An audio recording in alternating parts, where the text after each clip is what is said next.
ധൃതരാഷ്ട്രർ പറഞ്ഞു. സഞ്ജയ, നീ പേരെടുത്ത് പറഞ്ഞവരെല്ലാം മഹാവീരന്മാർ തന്നെയാണ് എന്നതിൽ സംശയമില്ല. എന്നാൽ ഞാൻ ഏറ്റവും ഭയപ്പെടുന്നത് ഭീമസേനനെയാണ്. സിംഹത്തെ കണ്ട പേടമാനെ കണക്കെ ഭീമനെക്കുറിച്ച് ഓർക്കുമ്പോൾ തന്നെ എന്നിൽ ഭയം വന്ന് നിറയുന്നു. വൃകോദരൻ ശക്തിയിൽ ദേവേന്ദ്രന് സമനാണ്.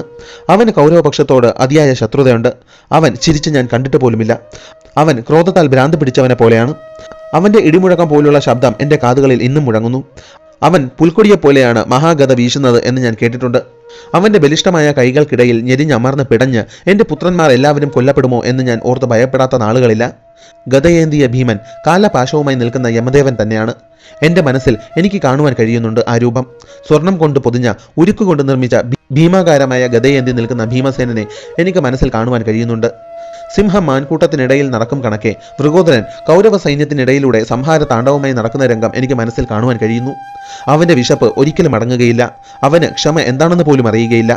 കുഞ്ഞായിരിക്കുന്ന കാലത്ത് തന്നെ അവൻ ദുര്യോധനനെയും കൗരവ സഹോദരന്മാരെയും ആന പുൽക്കൊടിയെ എന്ന കണക്കെ അനായാസം അടിച്ച് അവശരാക്കിയിട്ടുണ്ട്.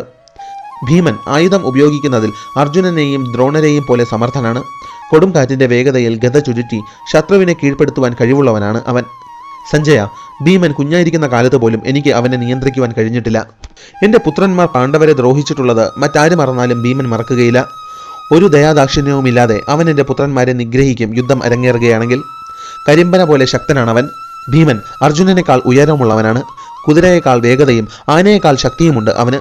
അവൻ സ്വന്തം ഉരുക്കുകൊണ്ട് നിർമ്മിതമായ ഗതയാൽ രഥങ്ങളെയും ആനകളെയും കുതിരകളെയും പടയാളികളെയും എന്ന് വേണ്ട സർവ്വതിനെയും തവിട് പൊടിയാക്കും. ഭീമസേനൻ എന്ന സമുദ്രത്തിന് സീമകളില്ല. ഭീമസേനൻ എന്ന സമുദ്രത്തെ മുറിച്ചു കടക്കുവാൻ ആർക്കും സാധിക്കുകയുമില്ല.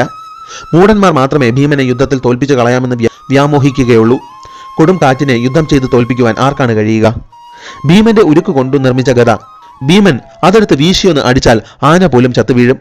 ഭീമന്റെ അലർച്ച കേട്ടാൽ പോലും ആനകൾ വിരണ്ടോടും. അവൻ കാട്ടുതീയാണ്. കരകവിഞ്ഞൊഴുകുന്ന ഗംഗയെപ്പോലെ അവൻ യുദ്ധഭൂമിയിൽ സർവനാശം വിതയ്ക്കും. മഹാശക്തനായ ജരാസന്ധനെ വധിച്ചവനാണ് വൃകോദരൻ. നീണ്ട കാലമായി ശേഖരിച്ചു വെച്ച വിഷവുമായി തക്കം പാർത്തിരിക്കുന്ന അതീവ അപകടകാരിയായ സർപ്പത്തെ പോലെയാണ് വർഷങ്ങളായി ഉള്ളിലൊതുക്കിയ പകയുമായി കൗരവരെ കൊല്ലുവാനുള്ള അവസരത്തിനായി ഭീമൻ കാത്തിരിക്കുന്നത്. അവന്റെ കണ്ണുകൾക്ക് ക്രോധത്താൽ തിളച്ചു മറിയുന്ന ചെമ്പിന്റെ നിറമായിരിക്കുമല്ലേ സഞ്ജയ?